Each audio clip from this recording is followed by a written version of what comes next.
Now let us talk about the equivalence of Kelvin Planck and the Clausius statement.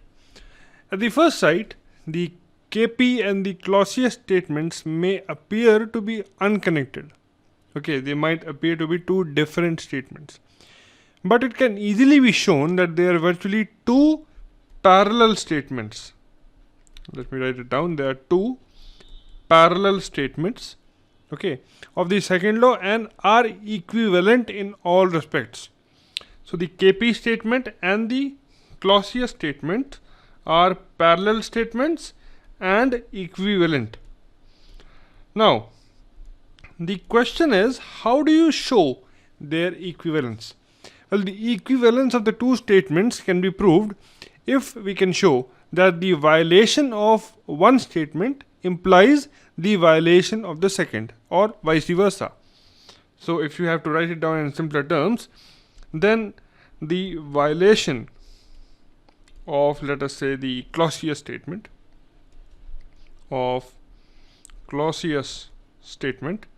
implies the Kp statement is also violated. So it implies the violation of Kp statement. Alright. Now this is also true in the vice versa case. So you can say the violation of Kp statement should imply the violation of Clausius statement, and this is the proof of the equivalence of the two statements. Now how do we prove it? Let's have a look at that. Now let's pay attention to this diagram, which has a heat pump and a heat engine, both working in a cycle. Now let's assume the heat pump first. So we have the cyclic heat pump. So let me draw that, so this indicates a cyclic heat pump, and it is transferring heat from a low temperature reservoir to a high temperature reservoir. Okay, and it is having no other effect than this, so there is no work expenditure. So if you consider only this much part, alright, this violates the Clausius statement. This is violating the Clausius statement because you cannot have zero work input in a heat pump or a refrigerator. Right, so now let's keep it here only and let's move to the other side of the diagram and look at this cyclic heat engine. Now this cyclic heat engine is operating between the same thermal reservoirs, that is T1 and T2, and you have some net work output which is equal to Q1 minus Q2, let us say. Now the rate of the working of the heat engine is such that it draws an amount of heat Q1 from the reservoir T1, okay, which is equal to that which is discharged by the pump. So the heat absorbed by the heat engine is equal to the heat that is rejected by the heat pump in the same reservoir. Okay, so this, we can eliminate the hot reservoir at T1. So the input to the heat engine is actually coming from the output of the heat pump. Right, so we see that the heat pump and the heat engine, they are acting together. Alright, and it constitutes a heat engine in cycles and producing network. So you have some network coming out of it, and it is also exchanging heat with only one body, that is the cold reservoir at T2, because we eliminated the hot reservoir at T1 because whatever input that was required by heat engine was coming from the output of the heat pump.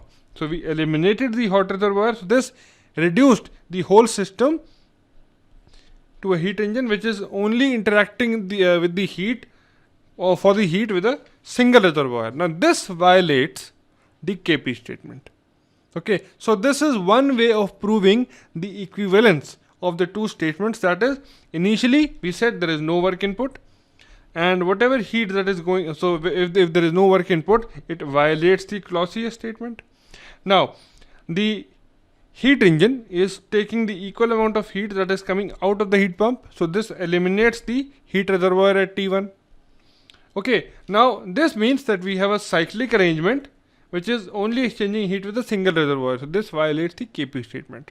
So as the Clausius is violated, the same way the Kp is violated. So this is the first way of proving the equivalence of the two statements. So now let's look at one more method of violating the two statements, or proving the equivalence of the two statements.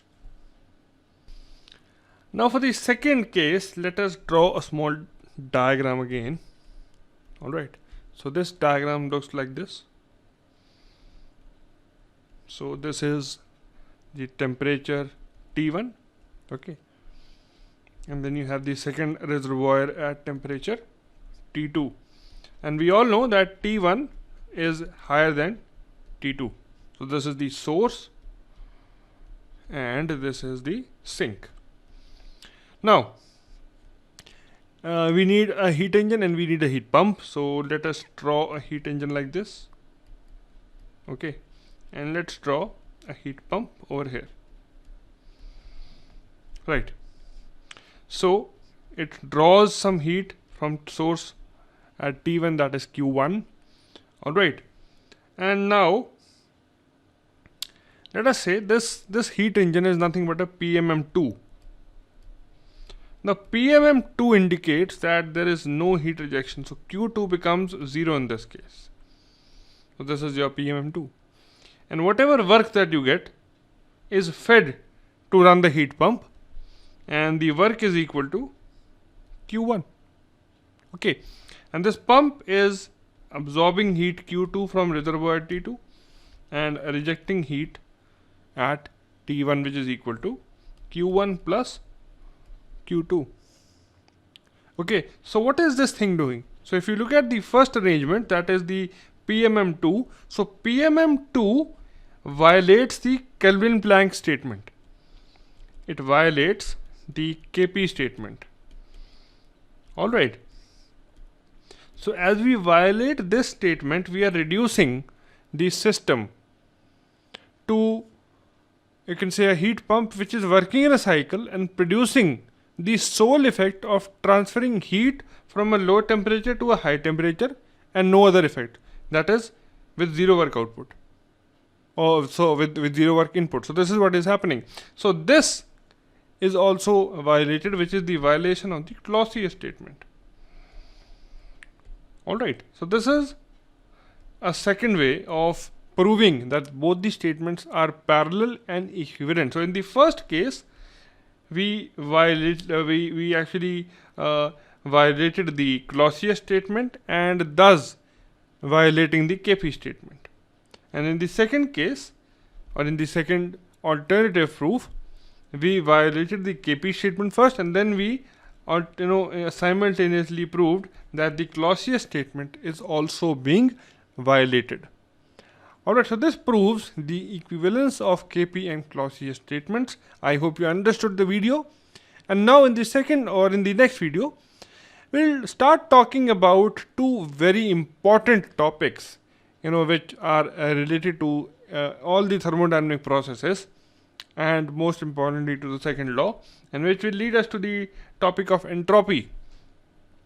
And these topics are reversibility and irreversibility. So let's talk about these two topics in the next video.